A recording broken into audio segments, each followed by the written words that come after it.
In the beginning, God had a plan. Not like a plan that we would make, but a plan that only God could make.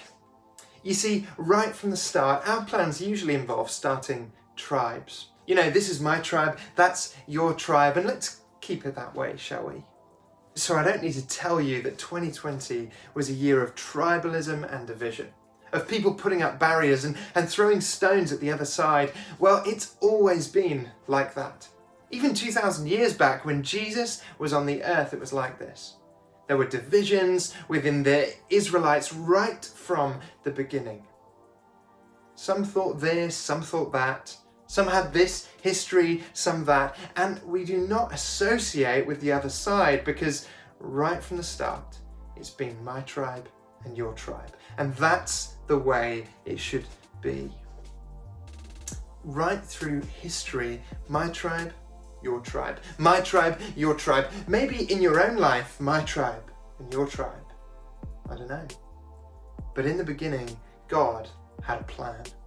Not like the plans that we make, but a plan only God could make. His plan was not for tribe to be against tribe, or segregation, or Jew against Gentile, or a Gentile, by the way, is a non-Jew. One of the biggest divisions in New Testament times and Old Testament. No, God's plan was different. His plan was something else, something better.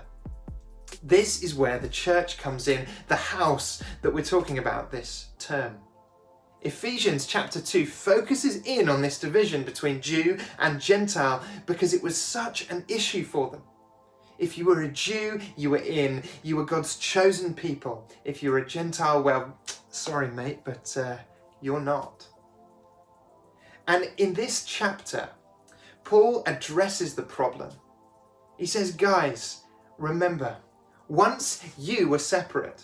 You were not part of this movement, this family. Since you were born, you've been Gentiles. Not only that, but you were separated from Jesus. You weren't in his family. You weren't receiving his promise. You were wandering the earth without God and without hope.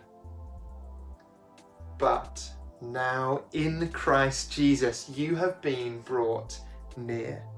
You were far away, but you've been brought near. Why? Is it by your own doing, your own skill, maybe your own ability? Not at all. It's by the blood of Christ. You see, when Christ died, he made peace between these two groups. He made it possible for Gentiles to join the family, to be just as accepted as the Jews. The dividing wall, says Paul, has gone.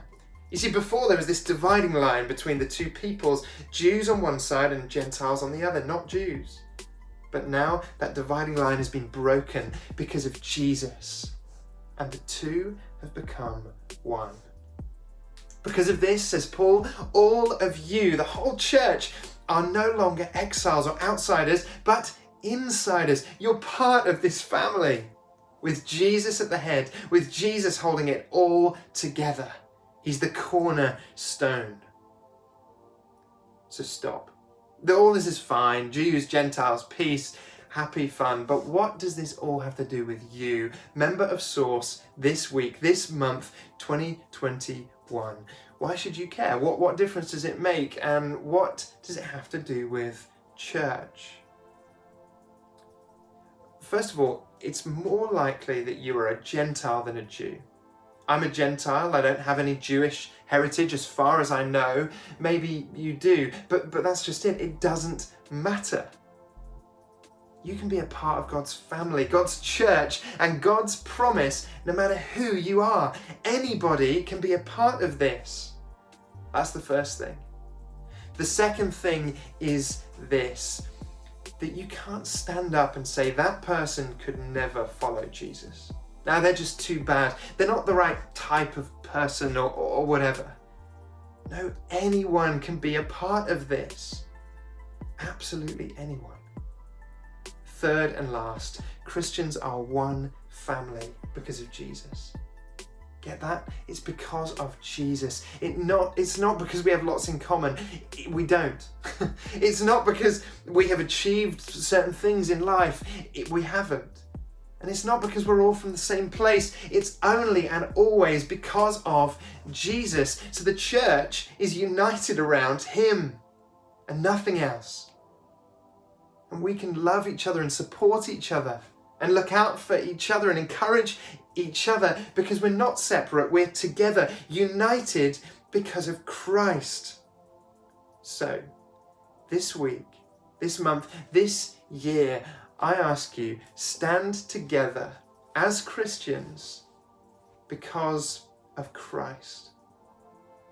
And let me ask you, if you can't call yourself a Christian today, let me ask you, do you want to be part of that family? Do you want to be part of that amazing unity that is only brought about by what Jesus has done for us and his resurrection that brings us into this new life and new hope of unity with him and unity with each other?